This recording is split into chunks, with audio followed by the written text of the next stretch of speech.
আবার দেখা হবে, फिर मिलेंगे, राहे गुलशन तो फूल खिलेंगे और जो फूल खिलेंगे और रहा तृणमूल तो फिर मिलेंगे। अनेक अनेक धन्यवाद, नमस्कार। नमस्ते।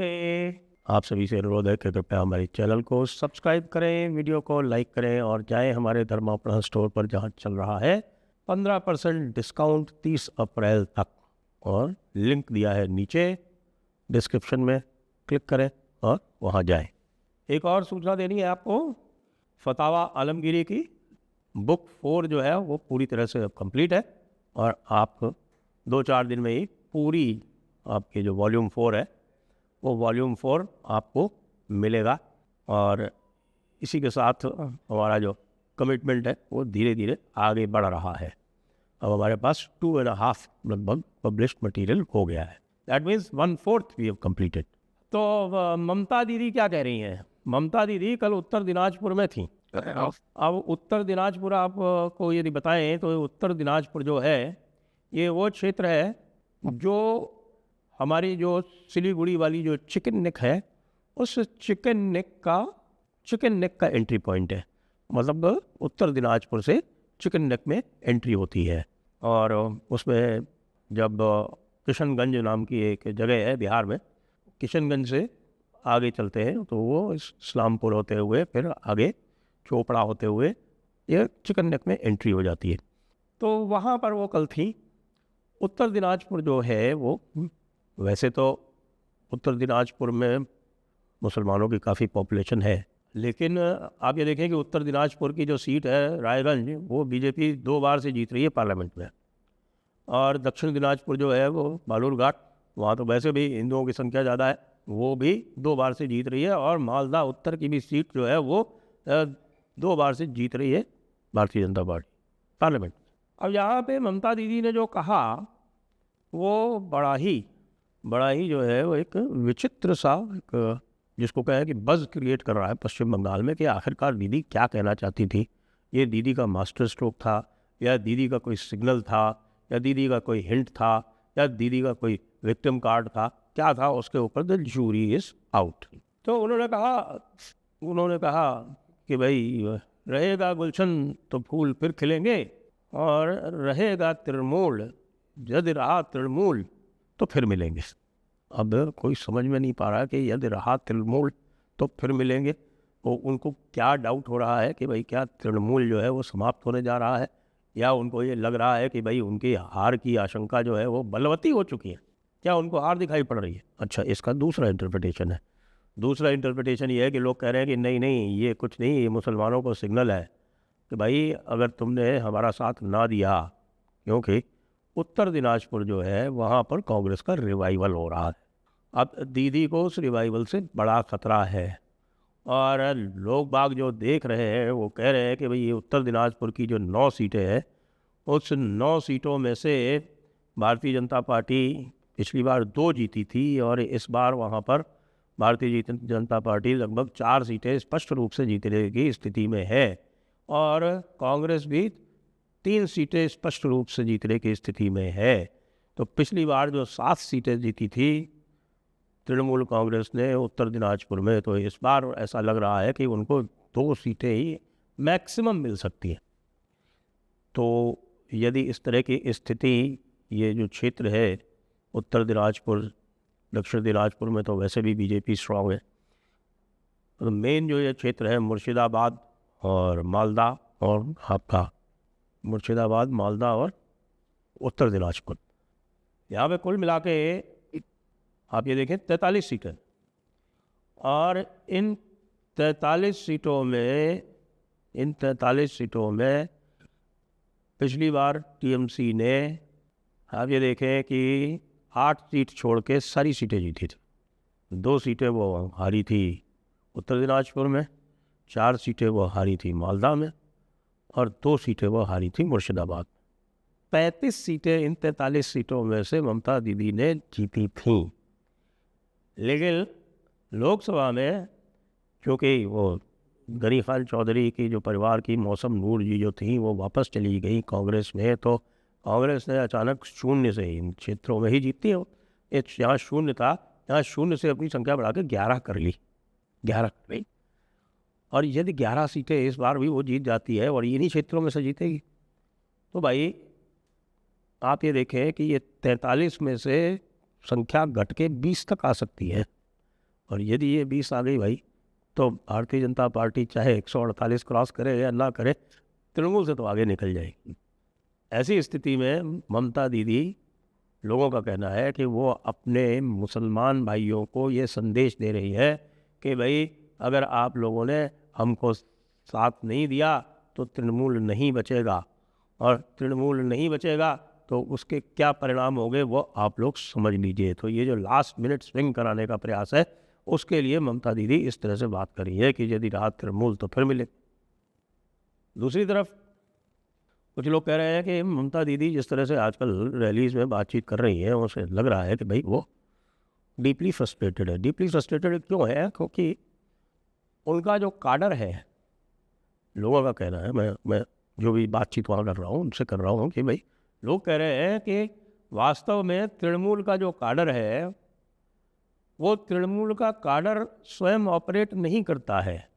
तृणमूल के काडर का जो ऑपरेशन है वो लोकल पुलिस के माध्यम से होता है, और लोकल पुलिस को ईसीआई ने इतना ज़्यादा कंट्रोल कर दिया है कि वो लोकल पुलिस हिल नहीं पा रही है, और इस वजह से जो काडर है वो इस समय टोटल डिसअरे की स्थिति में है। वो कंफ्यूज है कि क्या करें, कि साहब के हमारे जो बचाने वाले थे वो सब तो चुपचाप बैठे, वहाँ सेंट्रल फोर्सेस का पूरा मजमा लगा हुआ है, सेंट्रल फोर्सेस थाने में भी हैं और थाने की गतिविधियों पर भी निगाह रखी जा रही है।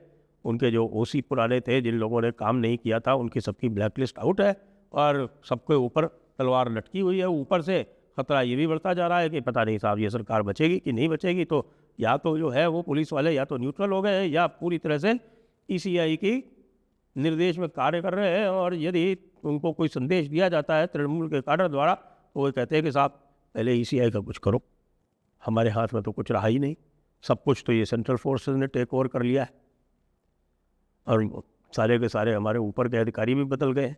पहले तो आप लोग हमें ऊपर के अधिकारियों से बचा लिया करते थे, लेकिन अब ऊपर के अधिकारियों से हमको कौन बचाएगा। तो जो काडर था वो इस वजह से बिखरा हुआ है कि उनकी जो काडर कंट्रोलिंग अथॉरिटी है ज़िले में, वो लोकल पुलिस हुआ करती थी। ये ममता दीदी ने कि नया सिस्टम जो था वो काडर मैनेजमेंट का इवॉल्व किया था, और वो काडर मैनेजमेंट पूरी तरह से पुलिस के थ्रू चलता था। पुलिस को कंट्रोल करने के लिए पुलिस वेलफेयर कमेटी थी। पुलिस वेलफेयर कमेटी में आपके वो सिन्हा विश्वास जी है, क्या नाम है उनका, वो उसके चेयरमैन बन के जो पहले हुआ करते थे, कोई डीसीपी ईसीपी बना दिया था, वो इंस्पेक्टर हुआ करते थे, और इंस्पेक्टर से ओसी थे, वो ओसीआईसी जिसको बोलते हैं, वो वहाँ से कोलकाता पुलिस में से और बने जाके डीसीपी बन गए, आईपीएस बन गए, डीसीपी बन गए बिना आईपीएस के, सॉरी, और उनको डीसीपी बना दिया। डीसीपी से फिर वो जब रिटायर हुए तो वो आज भी जो है वो पूरा हिसाब किताब देखते हैं कालीघाट का, ममता दीदी का जो क्षेत्र है ये, यानी कि भवानीपुर का, और पूरी पुलिस का हिसाब किताब देखते हैं, क्योंकि जो वेलफेयर कमेटी है उसका जो एक रिप्रेजेंटेटिव हर पुलिस चौकी में, हर पुलिस थाने में है। देखिए जरा क्या सिस्टम है। और ये जो वेलफेयर कमेटी है it's almost like a union, functions like a union. आपको पुलिस यूनियन और कहीं नहीं मिलेंगी, बंगाल में मिलेंगी आपको पुलिस यूनियन मिलेगी, आपको बिहार में भी थी, लेकिन बिहार में भी अब डिफंक्ट कर दी गई है लगभग। इसके माध्यम से पूरे पुलिस का तंत्र कंट्रोल होता है। उस पुलिस के तंत्र का कंट्रोल जो था उसका विच्छेदन कर दिया गया, कच कच कच कैची चला दी गई उसके ऊपर। तो वो जो कॉर्ड है, उम्बिलिकल कॉर्ड जिसको बोलते हैं ना, नाड़, जन्म नाड़ जिसको बोलते हैं, वो कट गई। इसलिए ममता दीदी जो है वो पूरी तरह से फ्रस्ट्रेट हो रही हैं। उनको बहुत ही आशा थी कि भाई सुप्रीम कोर्ट जो है उससे वो कुछ अपने पक्ष में करवा लेंगी, लेकिन सुप्रीम कोर्ट में तो चीफ जस्टिस ऑफ इंडिया कतई सुनने को तैयार नहीं। और ख़ास तौर से जो कुछ हुआ कालियाचक में, मालदा में, आपके मोथाबाड़ी असेंबली कॉन्स्टिट्यूंसी के अंतर्गत जो जुडिशियल ऑफिसर्स के साथ हुआ, तो जुडिशियल ऑफिसर्स के बाद तो फिर पूरी तरह से सुप्रीम कोर्ट ने ममता दीदी को त्याग दिया है। इसलिए ममता दीदी परेशान है और इसीलिए ममता दीदी इस तरह की बयानबाजी कर रही है। एक सभा में तो वो वोट देने की अपील कर गई कमल के फूल को वोट देने की अपील कर गई, फिर सॉरी बोलती रही। तो ये दिखा रहा है कि ममता दीदी जो है वो वाकई इस समय प्रेशर में है। नॉर्मली वो सारा प्रेशर दूसरों के ऊपर क्रिएट करती थी, लेकिन इस बार वो जो प्रेशर है वो प्रेशर उनके ऊपर है। अब वो दूसरे तरीके से काम कर रही हैं। पिछले चुनाव में तो वो सारा बोझ उन्होंने डाल दिया था। आपको याद है खेला होबे करके, उस खेला होबे का इतना डर था लोगों में कि जिनको वो नहीं चाहती थी कि वो वोट देने आए, वो वाकई वोट देने नहीं आए और उनके वोट या तो दूसरों ने डाले या उनके वोट पड़े नहीं। इस बार तो लोग खड़े हुए हैं, खुल के बोल रहे हैं। आप देख रहे होंगे तमाम लोग घूम रहे हैं बंगाल में, लोग वीडियो में अपना ओपिनियन दे रहे हैं। पहले जो होता था वहाँ पे वो क्या होता था कि कोई भी कहीं जाता था या कोई भी किसी बोलता था तो पीछे पीछे यदि एक जर्नलिस्ट जा रहा है और वीडियो से बातचीत कर रहा है तो उसको टेल करते थे ये तृणमूल वाले, क्या ये जो हमारे इनके जो सिविक वॉलंटियर्स हैं, जो वस्तुतः काडर है इनका, ये सिविक वॉलंटियर भी काडर है। सिविक वॉलंटियर को तो डिसरोब करा दिया इलेक्शन कमीशन ने। कहा कि आप सब लोग वर्दी उतार के और 10 दिन तक, जब से चुनाव है तो आप 10 दिन तक आप वहाँ दिखोगे नहीं, कहीं भी नहीं, घर बैठो। उनकी वर्दी भी उतार दी। तो वो जो सिविक वॉलंटियर्स है या थाने का भी स्टाफ है, वो बाकायदा जो वीडियो ले रहा होता था उसका वीडियो लेता रहता था। कौन किससे बात कर रहा है, क्या कह रहा है, सारी चीज़ें जो है वो रिकॉर्ड करते रहते थे। किसी की हिम्मत नहीं होती थी कि इनके सामने बोल सके।